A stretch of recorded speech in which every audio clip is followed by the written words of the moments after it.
Salut. Bonjour tout le monde, je suis le Galérien, toujours en galère. Et aujourd'hui, nouvelle vidéo. C'est la première vidéo qui pour le coup va être un peu plus sérieuse. Il y a 2 jours, je suis parti voir le film tant attendu pour ma part pour l'année 2019. Hein, c'est le film que j'attends. Je voulais que ce soit un très bon film. Je voulais que ce soit le film qui allait me plaire et qui allait pas me décevoir. Parce que si ça me décevait, putain, j'aurais été dégoûté. La mouche, tu te casses. C'est Détective Pikachu. Il y en a qui attendaient Avengers Endgame. Moi, j'attendais Détective Pikachu. Donc, pour introduire, déjà, ce sera une critique avec beaucoup de spoil. Et ce sera une critique clairement pas approfondie, clairement pas recherchée. Je vais juste dire ce que je pense, que j'aime, les quelques défauts qu'il y a, mais vraiment je vais pas aller plus loin que ça. Enfin, je vais essayer, mais je suis pas encore apte à bien aller. Putain, mais la mouche! Les gars, je vais la tuer, c'est pas possible.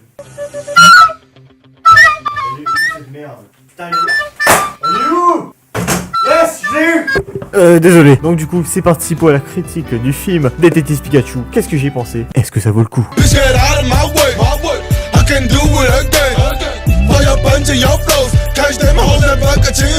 Alors pour ceux qui viennent de découvrir c'est quoi l'univers de Pokémon, bon, j'espère que ça n'existe pas les gens comme ça. Hein. Ou alors pour les fans acharnés de Pokémon depuis étant petits et qui veulent aller voir Détective Pikachu mais qui ont un avis plutôt sceptique sur ce que ça pourrait donner. Et laissez-moi vous raconter d'abord l'histoire, brièvement. Détective Pikachu, alors ça raconte l'histoire d'un jeune garçon qui s'appelle Tim, enfin un jeune garçon, il a la vingtaine je crois, il s'appelle Tim, mais déjà il bosse dans la finance, les assurances plutôt, il est expert en assurance je crois, et genre lui il s'en fout des Pokémon, hein. Lui tout ce qui compte c'est sa petite vie qu'il mène tranquillement, mais un jour malheureusement il apprend la mort de son père, dû à un accident de voiture, et on soupçonnerait que ce serait un accident plutôt provoqué, c'est-à-dire que en fait il y a un coup monté derrière ça. Il découvre par hasard à sa case dans la ville de Rhyme City un Pokémon qui est entre autres Détective Pikachu et qui a la capacité de parler, et Tim peut le comprendre seulement. C'est que lui qui peut le comprendre, toutes les autres personnes entendent Pika Pika.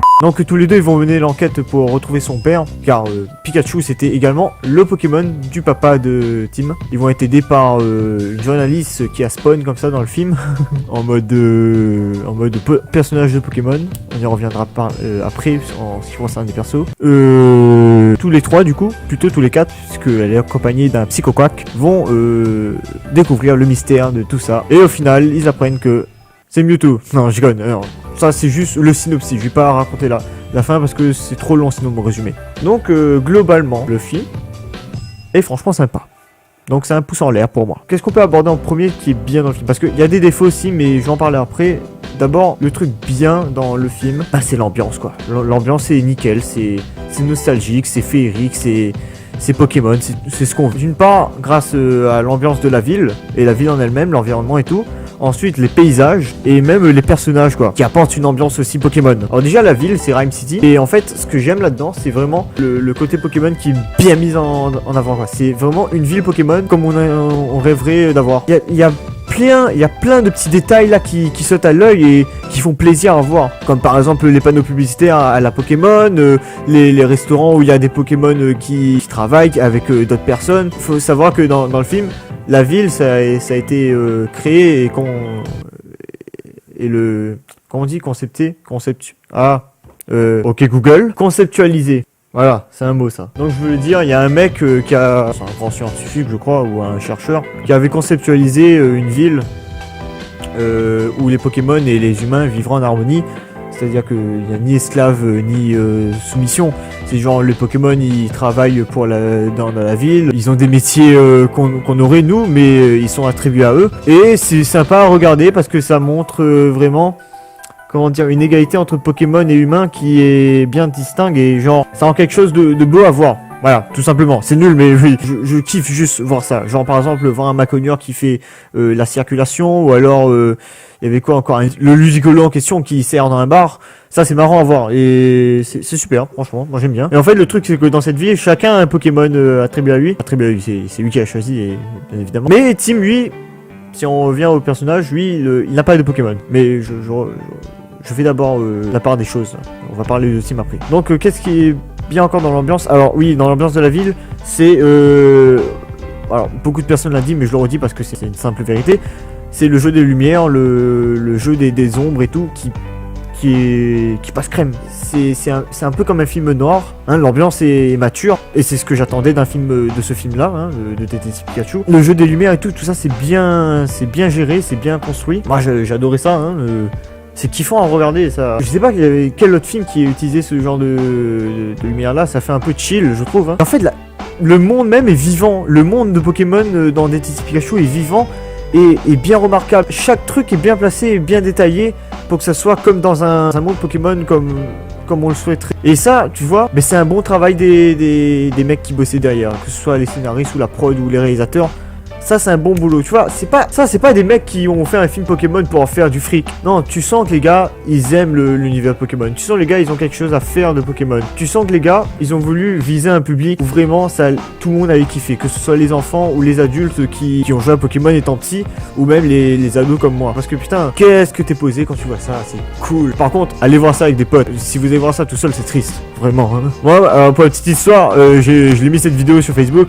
D'ailleurs, si vous n'avez pas mon Facebook, allez tout de suite, hein, le lien est ici. J'étais avec un seul camarade parce que tout le monde était indisponible. Mais les gars, mais il fallait venir, voyons, c'est l'occasion rêvée. C'était la première heure, le day one. Personnellement, bon, après je reparle du film. La salle, au début, était vide. D'un coup, ça s'est rempli. Et il y avait tous les fanboys, quoi. J'avais vu, il y avait des marmailles qui avaient ramené leur peluche de Pikachu. Et des gars, ils sont venus en fanboy de Pokémon. T'avais la casquette Pikachu, le t-shirt Pikachu, t'avais le sac à dos et tout. Il y avait 2 mecs comme ça, je les ai retenus. Et sinon, il y avait, bon, moi, j'ai eu mon petit t-shirt Ronflex, là. Des fois, je le mets dans les vidéos. Autre paysage qui est, je crois que c'est même mieux que la ville. C'est le paysage rural. Parce qu'à un moment, dans les scènes, surtout dans les moments où en fait ils vont dans le laboratoire. Parce que oui, il y a un laboratoire. La première scène d'ouverture, c'est un laboratoire qui est filmé en mode un peu laboratoire éloigné comme la NASA, tu vois. C'est un truc secret. Et genre là-dedans, ils ont chopé Mewtwo. C'est le Mewtwo du premier film Pokémon. Vous voyez, celui qui a été créé par les mêmes mecs à Kanto. Et d'ailleurs, l'histoire de Détective Pikachu se passe 20 ans ou 25 ans après le premier film. Et en fait, le Mewtwo, il s'échappe de ce laboratoire. Et justement, la voiture qui roule et qui s'est explosée, on croit que c'est Mewtwo qui est derrière ça. D'ailleurs, je l'avais dit dans ma rubrique numérique que ça c'est sûr, c'est Mewtwo qui explose la voiture du mec. Et ce mec, c'est le papa de Harry Goodman. De Tim Goodman. Harry, c'est le papa. Il y a un peu de vrai et un peu de faux aussi. Et vous voyez le peu de faux là, c'est les twists. Il y a beaucoup de twists, de retournements de situation dans le film qui sont des fois prévisibles, ce qui est le défaut justement, comme je vais en parler, et qui sont des fois pas prévisibles. Tu t'y attends pas et tu dis ah ouais, c'est pas con, ils m'ont bien eu pour le coup. Donc si je reviens au paysage, il y a la scène avec Tim qui porte Pikachu dans ses bras et il y a les bulles bizarres là. Putain, c'était tellement beau à voir. D'un côté c'est triste et tu prends pitié pour le Pikachu qui est en train de souffrir parce que dans le film en fait il gagne un coup de caillou dans la figure, il tombe dans les pommes quoi. Et genre mec, le Pikachu il est tellement mignon gars. T'as envie de le prendre dans tes bras, t'as envie de faire des câlins et tout, c'est trop mignon. Et juste de voir les plans panoramiques des forêts et tout, des montagnes, tout ça là. Gars, c'était tellement bien parce que vous voyez un monde Pokémon, c'est surtout un monde où il y a beaucoup de forêts, beaucoup de passages dans les endroits ruraux comme ça. Et genre ça correspond vraiment à ce que je veux d'un monde Pokémon quand il s'agit d'aller chasser des Pokémon dans la nature. Ce genre de forêt là, c'est magnifique à voir. C'est des forêts comme tu peux voir en Amérique et j'aimerais tellement visiter ça juste pour aller dans la forêt et me reposer et être tranquille comme ça, juste pour profiter du moment. Parce que putain, c'était joli à voir ça. Ça, j'avais adoré, c'était une de mes scènes préférées. Et il y a d'autres scènes que j'adore aussi qui sont fabuleux. C'est des petits clins d'œil comme ça qui font plaisir. Les clins d'œil, on y reviendra aussi. Mais voilà, l'ambiance du film, les paysages, c'est un bon gros point positif. Maintenant, si on passe au perso, il y a des trucs à dire. Déjà, les personnages sont pas clichés, c'est-à-dire que tu vas dire mais attends, mais ça fait tellement cliché Pokémon. Et ben justement mec, c'est pas une insulte puisque les mecs ils s'inspirent des animés Pokémon également, hein. Quand tu vois les méchants ou même les personnages qui sont dans le film, ça fait tellement animé Pokémon. Les gars qui jouent en mode par exemple t'avais une scène où bon, j'avais trouvé un peu abusé ça aussi, mais où il y avait Tim qui rencontre pour la première fois la journaliste là, par contre j'ai oublié son prénom, on va l'appeler Julie. Quand elle rencontre attends non, je viens de l'appeler, je suis sûr elle a un prénom elle. Ok Google, donne-moi les personnages de Détective Pikachu. Voici quelques fictional characters dont il est fréquemment fait mention mention sur internet, Pikachu et Lucy Stevens. Ok, bon, la meuf s'appelle Lucy, bah j'étais pas loin, Julie, Lucy. Donc Tim rencontre Lucy dans la case de Tim. Oui, ça aussi c'est abusé, hein, parce que d'où elle est passée, elle est passée par là. Genre elle arrive mais elle surjoue un peu. Et ça fait grave penser aux personnages d'animé dans Pokémon qui sont là exubérants, avec leur façon de parler qui sont un peu chiants. Mais tu vois, c'est l'esprit Pokémon et ça fait plaisir à voir. Ou alors même, alors ça par contre j'étais un peu déçu, c'était vous voyez le mec qui avait le manteau avec le tatouage drapeau feu là. Lui, disons c'est un caméo, hein, parce qu'il est là juste pour 2 minutes, juste pour histoire de faire le petit combat. Et après on le voit plus du tout dans le film. Donc ça me fait un peu chier parce que je pensais que ça allait être un méchant un peu important. Mais finalement c'est juste un mec qui donne une information, bien évidemment, pour faire avancer le scénario. Sinon ça aurait été vraiment un mec inutile. Ouais non, les personnages, surtout celui de Tim et de Pikachu. Si on doit parler du personnage de Pikachu, bah, il faut parler de Ryan Reynolds et de la VF. L'acteur qui joue Tim joue très bien. C'est vraiment le perso qu'il faut dans ce genre de situation. C'est-à-dire que, en fait, il n'aime pas les Pokémon. Il préfère une vie normale d'expert en assurance. Et genre le gars il s'est bien imprégné de son rôle. On y croit tellement au personnage. Détective Pikachu, quand on a vu que c'était Ryan Reynolds, on s'est dit, enfin moi plutôt je m'en foutais un peu, enfin j'étais content. Je trouvais ça marrant que ce soit Ryan Reynolds qui joue Pikachu. Parce que après, si vous avez entendu la voix originale de Pikachu dans le jeu Détective Pikachu, c'est choquant aussi, hein, parce que c'est un gros japonais qui parle comme ça.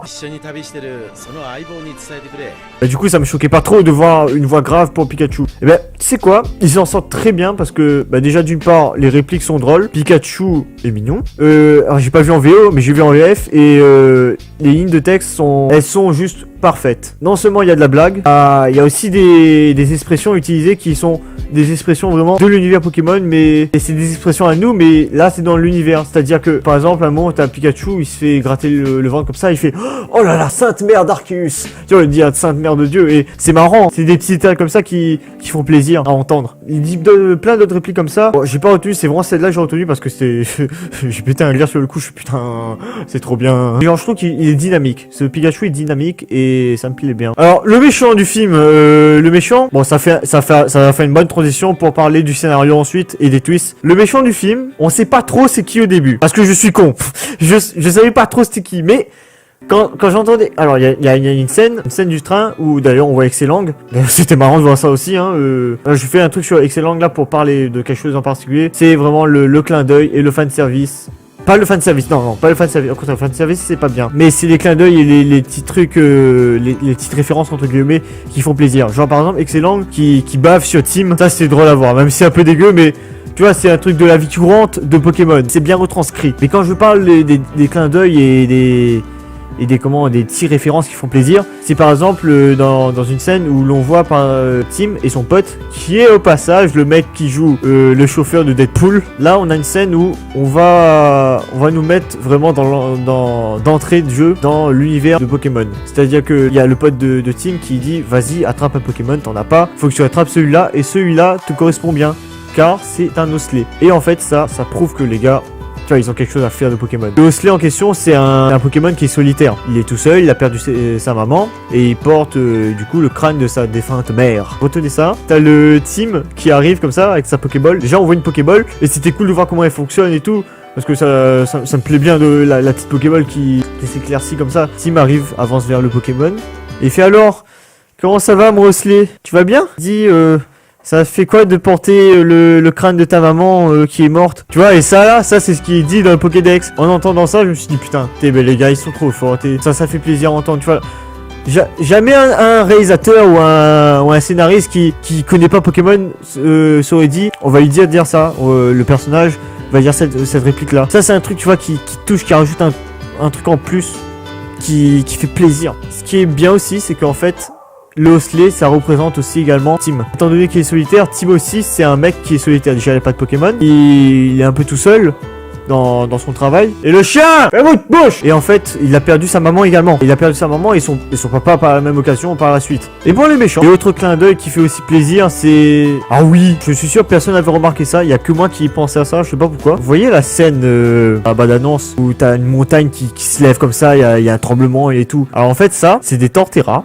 Hein, je déconne même pas, c'est des Torterra gigantesques qui se lèvent et qui provoquent forcément un tremblement, un mini séisme. Et ça c'est une scène spectaculaire, hein. J'étais épaté devant. Ah ben vous voyez ça, dans un épisode de la... Je sais plus quelle saison, mais c'était avec la génération 4 il me semble. Ah bah forcément avec Torterra, bah oui, putain, je viens de faire le lien. Oh là là. Attends, peut-être c'est la génération 4 ou la génération 5, mais je sais plus laquelle. Mais à un moment on voit des Pokémon qui sont gigantesques. Il y avait un Miaouz qui était à la taille des arbres, et un autre... Alors attends, c'est un Pokémon banane en feu. Pokémon banane en feu. Ces images devraient correspondre.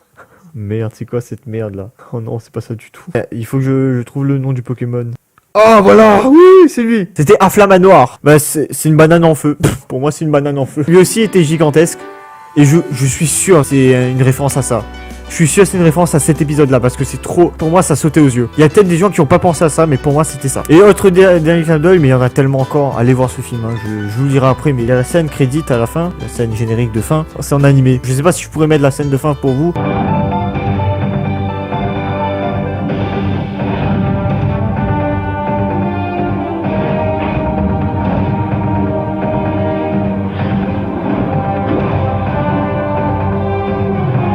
Ça m'a plu, ça vraiment, ça m'avait bien plu ça. D'avoir fait une scène de fin originale avec un remix de la musique de Pokémon Red. Mais maintenant si on revenait au truc de tout à l'heure que j'avais commencé à aborder, c'était le méchant. Donc je disais, il y a une scène où il y a Tim dans le train et il regarde un écran qui explique ce qu'est Rhyme City. Et en fait, ce genre de truc là, généralement c'est un mec qui a créé la ville là et ça c'est devenu exponentiel, il y a tout le monde qui habite dedans et tout, c'est un truc qui a marché. Et ce genre de truc là, dans les films, en général, c'est vraiment genre le créateur, c'est un méchant. Moi, quand j'ai vu ça, je me suis dit, c'est des bad guys, les mecs. Hein. Et à un moment, dans une autre scène, on voit les gars sur un plateau télé. Et ah oui, il y a le générique de Pokémon. Ah oui, il y a le générique de Pokémon pour l'émission. Ça, c'est drôle. Ça, c'était cool.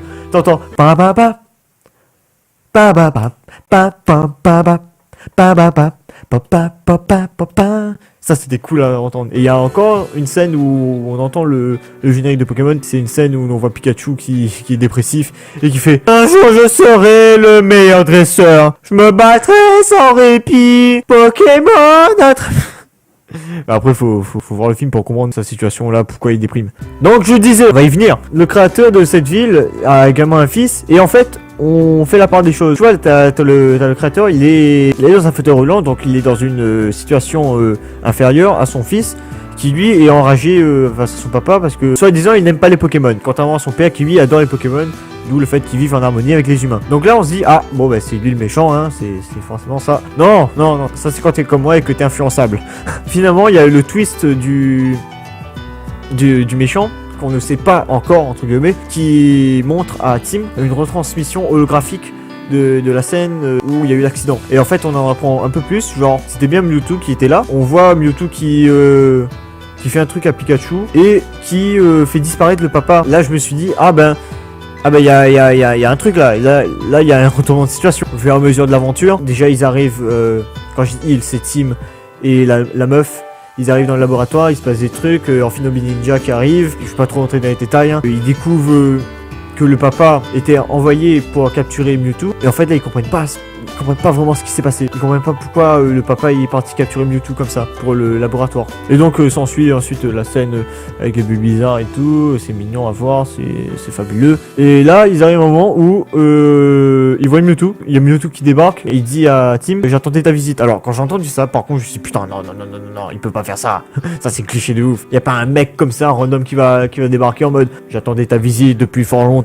Non, c'était Mewtwo, heureusement il y avait du sens. Et puis, petit twist encore une fois, Mewtwo se fait choper par le fils du créateur de la ville. Sachez-le, ça, le fils là, c'est aussi un autre twist, je vais parler après. Que t'as les mecs qui retournent en ville, et il y a Tim qui va voir le créateur en question dans son immeuble. Retournement de situation, c'était finalement lui le méchant, car, parce que je l'ai pas encore dit, étant donné qu'il est handicapé, il voulait comment prendre la place d'un Pokémon, entre autres Mewtwo, qui est le Pokémon le plus puissant du monde, pour enfin se déplacer comme il faut, et c'est pour ça qu'il a été capturé. Mais sachez que la scène en question où il y a le papa de Tim qui se fait renverser, en fait c'était pas Mewtwo, c'était les Amphinobi Ninja en question dans le laboratoire qui étaient envoyés pour défoncer la voiture, parce qu'en fait Mewtwo cherchait à protéger le papa de Tim. Car Mewtwo, si vous vous souvenez de la fin du premier film Pokémon, il dit que finalement les humains sont mauvais, mais pas tous sont si cruels que ça. Il y a des bonnes personnes, comme le papa de Tim. Et en fait, la mauvaise personne là, c'était le méchant en question. En fait, tu vois, ils avaient conçu un un casque qui permettrait de s'approprier l'esprit du Pokémon pour y vivre dedans. Et le fait que Mewtwo dise ça, il y a des humains qui sont bons aussi, ben ça fait un lien entre les deux premiers, entre le premier film et ce film-là, Détective Pikachu, qui est bien joué. Ça fait comme s'il y avait une suite spirituelle entre guillemets au premier film. Du coup, ça marche bien. Mais ce qui marche moins dans le film, c'est le scénario. Alors, faut savoir qu'il y a des gens qui sont partis voir Détective Pikachu et qui se sont plaints du scénario trop gamin. Bon, si vous voulez voir un film Pokémon pour le scénario, c'est mal barré. Non, parce que quand tu vas voir le film Détective Pikachu, c'est pas pour le scénario, hein, principalement. Tu vas voir parce qu'il y a des Pokémon, parce que c'est ton enfance, parce que les Pokémon, pas tous sont bien réalisés, mais la plupart sont jolis à voir et appréciables à regarder. Pas tous, ça concerne également Mewtwo. Je le trouve vraiment un peu dégueulasse. Hein. Il est maigre et à un moment, enfin, c'est dingue. Ah, c'était horrible pour moi. Non, j'avais pas trop aimé ça. Mais le scénario, tu vois, il y a des twists qui viennent, qu'on le voit arriver, mais il y a d'autres que tu t'y attends pas. Du coup, ça te surprend encore plus. Par exemple, je l'avais pas encore dit, mais dans la scène de présentation, dans la scène du plateau télé avec les deux, le papa et le fils là, le créateur et son fils, il y a un métamorphe qui se métamorphose en humain. J'ai vu ça, je fais oh, c'est possible ça non? Parce que je me souviens plus si dans les animés les métamorphes ah mais si, je crois que si. Vous voyez quand le fils du méchant va choper Mewtwo, et bah c'était son métamorphe. Ouais, en fait le métamorphe, à un moment dans la scène, une des scènes finales, où il y a Mewtwo qui est possédé par le papa, ben en fait il y a le métamorphe qui se transforme en n'importe quoi. Il se transforme en macogneur, en cap humain, et aussi il se transforme en Lucie, la journaliste. Et en fait ça c'est un truc que tu t'y attendais pas, et ça te surprend bien, et du coup ça te met bien. Ça, là tu te dis ah, ben là tu vois. C'est pas du vu et revu. Pour le coup, ça marche. Mais il y a quand même aussi des scènes vues et revues dans d'autres films. Et tu pouvais pas faire mieux que ça. Vraiment. Quand je dis que tu pouvais pas faire mieux que ça, c'est tu pouvais pas aller plus loin dans le scénario de Pokémon. Donc c'est le défaut du film, le scénario. Mais c'est pas un gros défaut parce qu'il y a du bon et du mauvais dans le scénario. Mais c'est pas si grave que ça. Genre un gamin va apprécier. Un gars comme moi, ben ça va apprécier, même si je me dis bon, des fois ils auraient pu éviter. Mais si je me focalise vraiment sur le scénario, je passe pour le vieux con, gars. Vraiment, mon conseil c'est aller voir ce film, mais pas pour le scénario. C'est un film de détective, mais pour enfants. Tu vois, c'est Pokémon, gars. Non, je dis ça, mais il y a un sous-entendu, c'est-à-dire que j'avais vu une vidéo critique de ce mec-là. C'est un youtubeur. Et genre le gars avait trouvé que le scénario était bien pour un enfant de 5 ans. Et donc du coup non, je comprends pas les gens qui trouvent que le film est moyen à cause du scénario. Mais les gars, mais faut arrêter de déconner 2 minutes. Le film est bien, le film est super. C'est une des... Allez, je vais le dire, c'est une des meilleures adaptations de jeux vidéo au cinéma. Il y en a beaucoup qui ont floppé, notamment Assassin's Creed, notamment Ratchet & Clank, notamment Street Fighter dans les années 90, et surtout le premier qui est ultra connu, c'est Super Mario Bros. Ça, c'était un film qu'on considère comme un nanar, mais à l'époque là, tu vois, Nintendo ils savaient pas quoi faire pour le film, et ils ont donné ça à Hollywood et ils ont dit occupez-vous du film, vous êtes les pros. Mais le problème c'est que ils ont fait n'importe quoi. Alors que là ils étaient mieux exigeants. Pokémon Company et Game Freak là ils étaient beaucoup plus exigeants que avant. Donc si on doit résumer un peu le film dans l'ensemble, même pas dans l'ensemble, dans la globalité, dans la généralité, dans tout ce que tu veux, est franchement sympa. Les détails, alors encore un dernier truc, les détails, parce qu'il y a beaucoup de trucs que vous avez sûrement pas vu. Par exemple, le truc du Pikachu qui reçoit un coup de caillou. Alors, il reçoit un coup de caillou, bon, on va dire que c'est un petit peu violent, sur le thorax. Mais ça le met mal. Je pense que certains d'entre vous se sont dit, bah attends, mais comment il est faible? Sauf que, attends, un Pokémon électrique. Si je dis pas de conneries, un Pokémon électrique, c'est plus faible qu'un Pokémon roche. C'est bien ça, hein? Et non, ma théorie ne marche pas. Je me suis trompé. En fait, j'ai confondu avec le type sol. C'est ça que le type électrique est faible. Le type roche et le type électrique font des dégâts neutres entre eux. J'espère que j'ai pas de conneries, hein. Ah ben là, si, hein. D'autres détails encore qui sont remarquables, mais allez voir le film pour les remarquer. Enfin bref, je voulais finir sur un genre de transition pour dire qu'il faut aller voir ce film. Si vous voulez vous détendre, si vous voulez voir ça avec vos potes, ben j'ai plus qu'un conseil, allez voir Détective Pikachu si votre enfance c'était Pokémon, hein, parce que ça vaut extrêmement le coup. Moi j'adore Détective Pikachu. Je donnerai pas de note, enfin allez, une note pour déconner, c'est ce film sera meilleur que Sonic sur 20. C'est la fin de cette vidéo, alors attendez, parce que ça m'a pris... Les gars, ça fait 1 heure que je tourne. Là, ça va être dans le montage, là. Si vous avez aimé cette vidéo, alors d'abord, je tiens juste à m'excuser de la façon dont je m'exprime. C'est-à-dire que je balbutie, j'articule mal. C'est un peu chiant pour moi de faire une critique à chaud devant une caméra. Je sais pas pourquoi, il y a un stress qui commence à monter quand il s'agit de parler et improviser. Mais bref, si vous avez aimé la vidéo, n'hésitez pas à vous abonner à ma chaîne YouTube. Vous pouvez aller me suivre sur Facebook, Twitter et DeviantArt, les liens sont dans la description. Vous pouvez également partager cette vidéo si ça vous a plu, à vos amis, à vos collègues, à vos proches, à vos potes qui sont dressés à Pokémon. Je viens d'y penser, mais il me reste un dernier truc à dire. Est-ce que ce film serait le premier film d'une nouvelle licence cinématographique? C'est-à-dire, un peu comme la MCU, il y aurait une étendue de films consacré à l'univers Pokémon Nintendo. Déjà il y aura un film Sonic, même si c'est Sega en particulier. Il y aura aussi le film d'animation Mario. Est-ce qu'il y aura prochainement peut-être des films Pokémon qui seront concentrés plus sur pas une histoire d'enquête, mais genre l'histoire Pokémon elle-même, c'est-à-dire voir des dressés Pokémon qui s'affrontent dans des arènes, parce que à part la scène où l'on voit une arène délinquante entre guillemets, puisque si on place le contexte, dans Rhyme City les combats sont interdits et du coup il y a des trucs hors la loi qui sont organisés. C'est un peu comme des combats de chiens, mais en plus spectaculaire, avec des pouvoirs et tout ce tralala. Bon allez, j'ai pas fini ma critique. Si on doit parler de cette scène là aussi, c'est un bon point puisque on a tout ce qu'il faut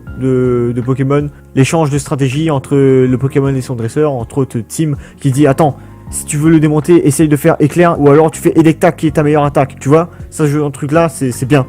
C'est réactif. Donc peut-être qu'il y aurait des films prochainement consacrés au combat de dresseurs où là on aurait vraiment des scènes entièrement de combat de Pokémon avec des effets spéciaux de malade. Ce serait franchement cool. Donc ouais, je pense que les mecs se sont dit si ça marche pas, tant pis.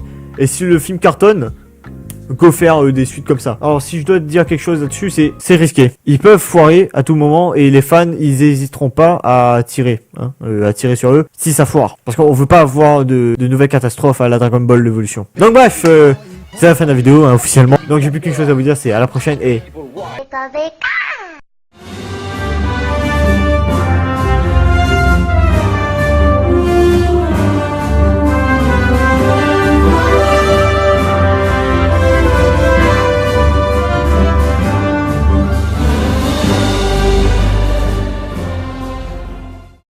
Pika pika!